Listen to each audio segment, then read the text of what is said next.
Minecraft is a sandbox, which means you can play it however you want, and people have absolutely run with that. Over the years, the community has built dozens of challenge runs that take the game and twist it into something completely different. Some make it harder, some make it weirder, and some make it borderline impossible. Today we're going through every major challenge run in Minecraft and what makes each one worth trying. Let's get into it. Hardcore mode. Hardcore mode is the only official challenge mode Minecraft actually ships with, and it's the foundation that basically every other challenge run on this list builds on top of. The rules are simple. Your difficulty is locked to hard, you cannot change it, and when you die, that's it. No respawn, no second chance, no comeback. What happens after death is actually less dramatic than people make it sound. The world doesn't automatically delete itself. You're given two options on the death screen. You can spectate the world to walk around and look at everything you built before saying goodbye, or you can go back to the title screen and decide what to do with the save file. So technically, you can keep the world forever as a museum, you just can't play it. Difficulty being locked to hard is the part that catches people off guard. Mobs hit harder, your hunger drains faster, and starvation can actually kill you instead of leaving you at half a heart. Zombies can break down wooden doors, husks have a higher chance of spawning in deserts, and creepers, well, they're already creepers, but somehow they feel like they're aiming better. One Bedrock note: hardcore mode was Java only for years, and Bedrock players had to fake it manually by playing on hard and quitting on death. It was added properly to Bedrock more recently, but it took a long time to get there. Most challenge runs you'll see online are running on top of hardcore, because what's the point of a self-imposed challenge if you can just respawn through it? Hardcore makes every mistake matter. That's the whole appeal. Speedrun. Speedrunning Minecraft is basically the act of taking a game with no time limit and turning every second of it into a stopwatch. The main category is any % random seed glitchless. You start with a brand new random world and beat the game by killing the Ender Dragon as fast as possible. No mods, no cheats, no setup, just whatever the world gives you. The current world record is 6 minutes and 50 seconds, set by Loke3Y_ in June 2025 on version 1.16.1. That's it. 6 minutes and 50 seconds to spawn in a random world, gather wood, get iron, find a nether portal location, build it, kill piglins, trade for ender pearls, get blaze rods, find a stronghold, light the end portal, and kill the dragon. It's genuinely insane to think about. Most of the strategy revolves around two things: piglin bartering and bed bombing. Piglin bartering means dropping gold ingots and getting ender pearls back from piglins randomly. It replaces hunting endermen for pearls completely, which would take way too long. And bed bombing is the dragon's strategy. You wait for the dragon to perch on the exit portal, place a bed next to her, and break it. Beds explode in the end. Massive damage in a single click. The dragon dies in seconds if you time it right. Version 1.16.1 is the standard speedrun version because the Nether update added piglin bartering, which fundamentally changed what was possible. Everything before that is slower by definition, and every patch after introduces small changes that mess with established strategies, so the community sticks with 1.16.1 for consistency. It is genuinely one of the most competitive Minecraft scenes in existence, and the records keep dropping. 100 days. The 100 days challenge is the most famous community challenge in Minecraft history, and it didn't start from Mojang or some big competition. It started from one YouTuber. Luke the Notable uploaded his first 100 days hardcore Minecraft video on September 15th, 2019, and the format completely took over YouTube within months. The premise is simple: play on hardcore mode, survive 100 in-game days, and beat the Ender Dragon before time runs out. One life, one shot, every action gets narrated like a documentary. The original video was just Luke explaining everything he did to survive: gathering wood, building a base, getting iron, going to the nether, but the storytelling pacing turned it into something way bigger than a regular Let's Play. After that first upload, the format exploded. Every other Minecraft YouTuber started making their own version, and pretty quickly, the challenge started branching off. 100 days, but on Superflat. 100 days in the nether. 100 days, but every mob is hostile. 200, 300, 500, 1000 days follow-ups. The format became so popular, it stopped being a challenge and started being its own entire content genre. YouTubers built channels on nothing but 100 days videos. The challenge itself is genuinely difficult, even for experienced players. Hardcore difficulty means one mistake ends the run, and 100 in-game days is roughly 33 real-time hours of survival without skipping nights. Most runs use beds to skip nights and cut that down, but it's still a serious time investment. 100 days is less of a competitive challenge and more of a storytelling format. The difficulty matters, but the entertainment of watching someone narrate the chaos is the whole point. Skyblock.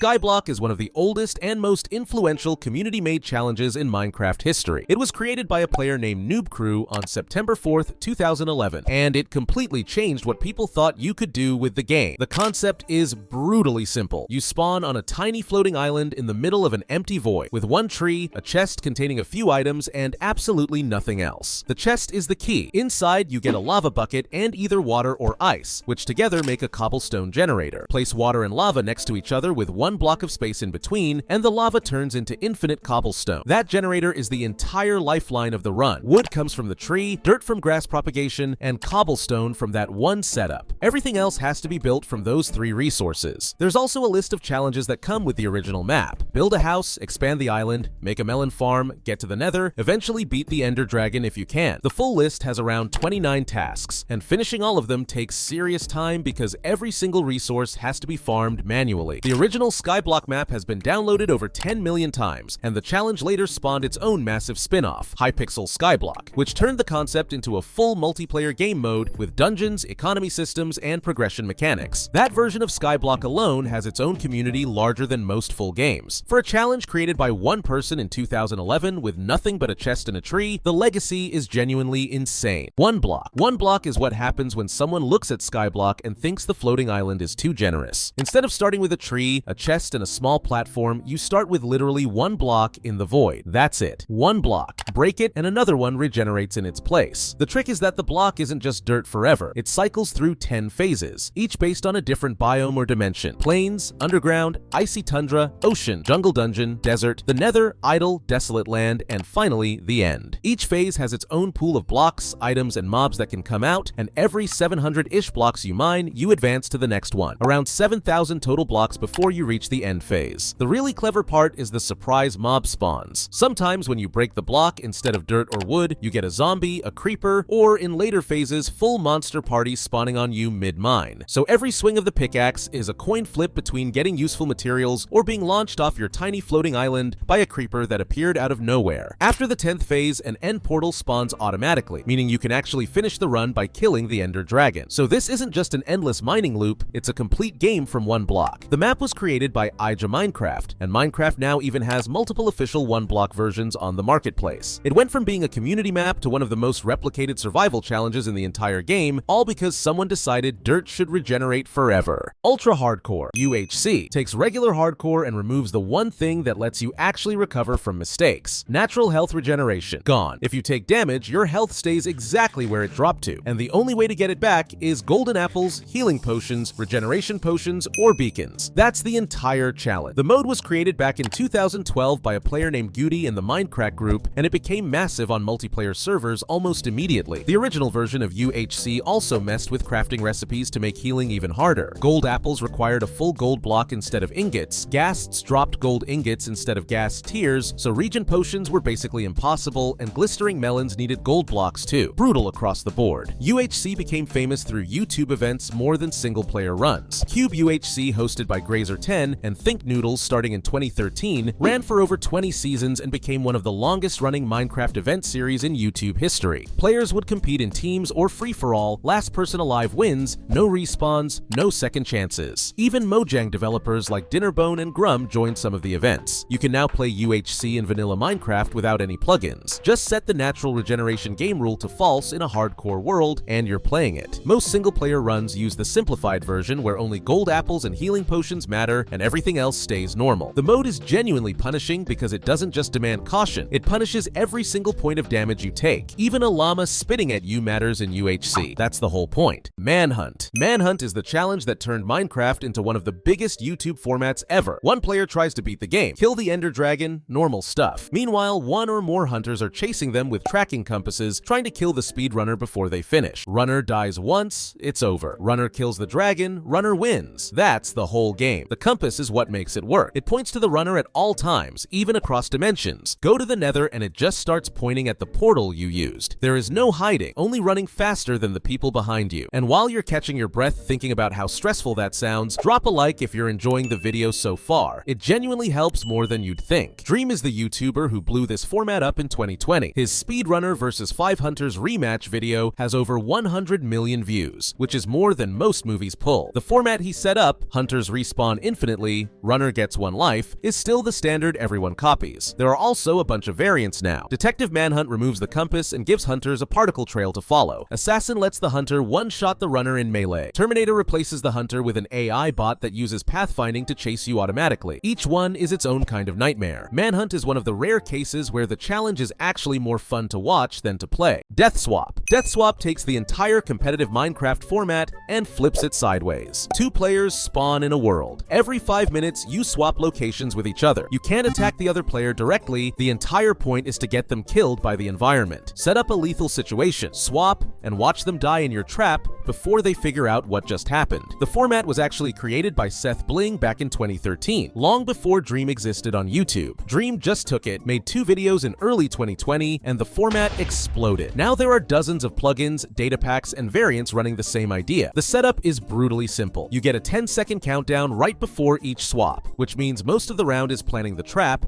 and the last 10 seconds is sprinting to safety before you teleport into whatever creative way your opponent decided to kill you. Sky bases, lava pools, falling traps, pistons, TNT timers, anything goes as long as you don't punch them yourself. The funniest part is how predictable the strategies become once both players know what they're doing. Build a small box around yourself, surround yourself with water, hover over lava. The meta basically becomes a competition of whose trap is the most absurd. Some players have ended games by literally placing one cactus and a piston. Death Swap is less about Minecraft skill and more about thinking like a cartoon villain on a 5-minute timer, and somehow that has produced some of the best content on YouTube. Pacifist Run. The Pacifist Run is exactly what it sounds like. Beat the entire game without directly attacking any mob. No swinging at zombies, no shooting skeletons, no swinging at the dragon. Sword swings, arrows, tridents, fists, all of it off limits. And yet somehow, you still have to make it through every dimension and kill the Ender Dragon, because there is no peaceful ending to the game. Mojang really left you no diplomatic option. The rules vary depending on who's running it, but the strict version goes like this. No direct kills of any kind, no leading mobs into lava, no pushing them off ledges. Traps are fine. The environment is fine. Iron golems doing your dirty work for you is also fine. The dragon fight is where it actually gets clever. Beds explode in the end, dealing massive damage to anything nearby. So the pacifist strategy is to wait for the dragon to perch on the exit portal, place a bed next to her head, and break it. Technically, you didn't attack the dragon. The bed exploded on its own. It's the kind of loophole that only works in Minecraft. The whole challenge forces you to think about Minecraft differently. Instead of solving problems with a sword, you're solving them with positioning, traps, and patience. It takes way longer than a normal run, but watching a player slowly outmaneuver every threat in the game without ever swinging a weapon is genuinely satisfying. One Chunk Challenge. The One Chunk Challenge takes the entire Minecraft world and shrinks it down to a single 16 by 16 area. That's it. Your entire playthrough happens inside that one chunk, and the moment you step out, the run is over. Move one block too far and you lose, which is a uniquely Minecraft kind of failure. You can still dig to bedrock and build to the world height limit, so you have plenty of vertical space, but every resource you'll ever need has to come from that footprint. Trees, ores, water, food, mobs, all of it. You're basically running an entire Minecraft world out of an apartment, and you still have to beat the Ender Dragon, which means somewhere in those 256 blocks of floor space, you need a nether portal, a way to farm ender pearls, blaze rods, the works. The nether and end are usually exempt from the chunk rule, so once your portal is up, you can travel freely in the other dimensions. Building the portal is the real bottleneck. You need 10 obsidian and a way to ignite it from a single chunk that may or may not even have lava. The result is some of the most absurd looking bases in Minecraft. Mob farms stacked on top of crop farms, stacked on top of villager halls, all crammed into the same tiny patch. Call Me Kevin built an entire series around it, and watching a one chunk world develop is like watching someone try to fit an entire civilization into a closet. It mostly works until it suddenly doesn't. Randomizer. The Randomizer takes everything you've learned about Minecraft over the years and throws it directly in the trash. The challenge uses a data pack, originally created by Seth Bling, that shuffles either the loot tables, the crafting recipes, or both, completely randomly. Suddenly, nothing in the game does what you expect it to do. Loot Randomizer is the more chaotic version. Break a log, you might get diamonds, or you might get a single rotten potato. Kill a creeper, you might get a saddle, a brewing stand, or just a piece of bread. Every action becomes a coin flip, and the entire progression of Minecraft turns into a guessing game. Need iron? Good luck figuring out what currently drops iron. Maybe it's killing chickens. Maybe it's breaking dirt. There's no way to know without trying. Crafting Randomizer is somehow even worse. Recipes are completely shuffled, so the planks you spent the last hour gathering might not even make a crafting table anymore. 2 sticks and a piece of iron might make a diamond pickaxe, or it might make a sapling. You're not really playing Minecraft at this point, you're playing alchemy with no instructions. The really cursed version is when people stack both at the same time. Random drops and random recipes. Now you have no idea what anything drops and no idea how to use anything you find. Most runs end with the player giving up after 30 minutes of mining dirt to try and get wood. The randomizer is less a challenge and more a slow descent into madness. All Advancements Speedrun. The All Advancements Speedrun is the polar opposite of a regular speedrun. Instead of beating the game in under 7 minutes, you're trying to unlock every single advancement Minecraft has. Every biome visited, every mob killed, every potion brewed, every weird side objective Mojang has ever added to the game. The game becomes a checklist, and the checklist is enormous. You can't beeline to the end and call it a day. The advancement system forces you through everything. Adventuring time alone makes you visit every biome, and there are over 60 of them now, scattered across the entire world. 2x2 makes you breed every animal in the game. Monster Hunter wants you to kill 34 different hostile mobs. A Furious Cocktail wants 13 positive status effects on you simultaneously, which means perfectly chaining potions so none of them run out before the last one kicks in. That advancement alone has ruined more runs than the actual Ender Dragon. The category has its own leaderboard on speedrun.com with its own routes and meta. Set seed runs sit around the 2 to 3 hour mark because you know where every structure is. Random seed runs can take 8 hours or more because you have no idea where anything is, and the swamp hut you need for the witch advancement might be 5,000 blocks in the wrong direction. It's the longest, slowest, most tedious version of Minecraft speedrunning, and somehow it's also the one that proves you actually know the game inside out. Superflat Survival. Superflat Survival is the challenge of beating Minecraft on a world that was never designed for it. Flat ground in every direction, no mountains, no caves, no oceans, no natural ore generation. Just a plains biome stretching forever, and you trying to figure out how to get from I have grass to I killed the Ender Dragon using nothing the game wants to give you. Beating the game is technically possible in Java Edition, but only just. Strongholds do generate with structures enabled, except they spawn floating in the air because there's no terrain for the game to embed them into. So somewhere up there, hovering in the sky, is your ticket to the end. You just have to build a 200-block tower to find it first. The real challenge is the resource scramble. Trees and villages exist if structures are on, but ores are completely missing from the overworld. You can't mine for diamonds, iron, or even basic stone. Every piece of stone has to come from village houses you tear apart, lava buckets you find in weaponsmith chests, or trades with wandering traders. The famous trick is using lava from village furnaces to manually craft obsidian by pouring water on it, since lava lakes and ravines don't exist. The hardcore version of this,